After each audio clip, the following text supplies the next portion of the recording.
Hey everyone, Final here.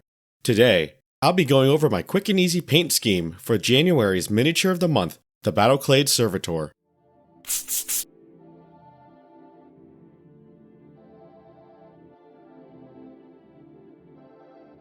It's gonna sound pretty unusual, but I plan on painting him fully assembled. He has a pretty wide stance, and his arms are spread out enough that it shouldn't cause any issues. If you did decide to paint this model in subassemblies, I guess you could leave the arms off, and also the head. So anyway, let's get started. First off, I prime the whole model and base with gray sear spray, and I start the base coat with Corvus Black. Now I'm painting black over a pretty light color, so it'll take me a couple of coats to get a good finish. I don't have to try and be super neat, because if any Corvus Black gets on the metallic parts, that's easily covered up. The only thing I'm trying to avoid is getting any of the Corvus Black onto the skin. And here it is after one coat. One really ugly coat. Let's put a couple more coats on. It took me about 3 coats to get a good finish, but here's what it looks like with everything smooth. Next, I'll be washing all of the Corvus Black with Nuln Oil. Corvus Black is more of a really dark gray, so the wash will sink into the recesses and still be noticeable. If we were using something like a Batten Black, I probably wouldn't wash the model with anything, since you wouldn't really be able to see it. Once I've washed the Corvus Black with Nuln Oil, I'll let it sit for about 15 to 30 minutes to dry up.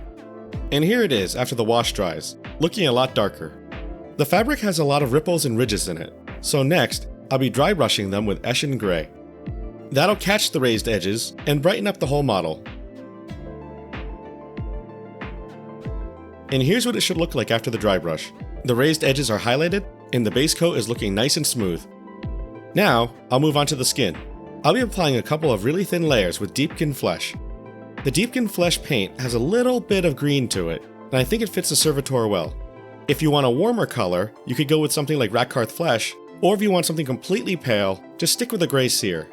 I painted one side of the arm with Deepkin Flesh, and kept the other side as the gray sear spray, just to show you the difference. The gray sear almost looks like an off-white, whereas the Deepkin Flesh has a little bit more color to it. Next, I'll be washing the skin using Targor Rage Shade. There's a lot of recesses between the muscles, and I'm okay with the paint pooling there. If there's any pooling on the flat surfaces or near the metal joints, I'll just wick it away with my brush. Once the Rage Shade has dried, I'll be doing a light dry brush with Deepkin Flesh just to pale the color up a little bit. For these raw metal attachment points, I'll be adding some Carroburg Crimson thinned down with Lamian Medium, about a 1:2 ratio. I won't be applying too much of it, just enough to make it look raw and painful. So far so good. Let's get on to the metallics. I'll be applying Lead Belcher to the claw, these little ports, the head, the armor plates, the legs, and most of the Phosphor Blaster. I also painted up the hoses, pipes, and the little backpack thing with Lead Belcher as well.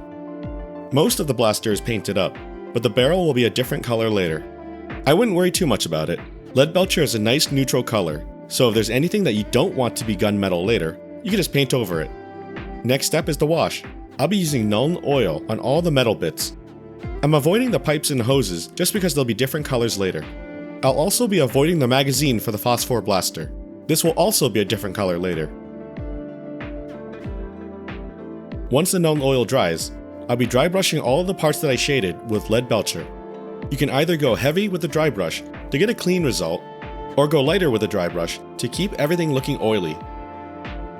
Now for the other metallics.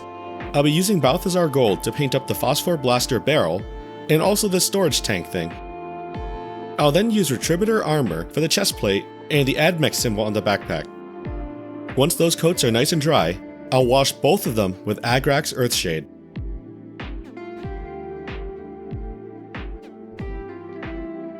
And once the wash dries, I'll dry brush the chest with Liberator Gold.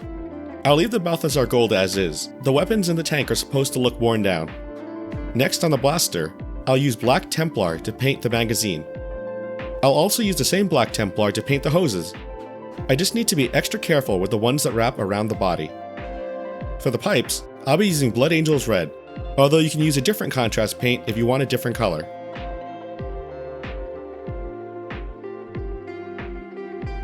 Now for the ammunition, I'll be using the same Balthazar gold as before, although you can also use Runelord brass if you want a duller color. Alright, let's wrap things up. For the cybernetic eye, I'll be starting off with a coat of white scar, followed by Blood Angel's red. And that's it for the painting.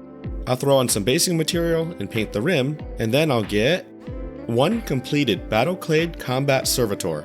It's a fun little model to paint, whether it's practice for your own future Battleclade Kill Team, or if you just wanted to dip your toes into the Admech with the mini of the month. I hope that this video helps you with your paint job. Anyway, thanks for watching, and I'll see you all in the next video.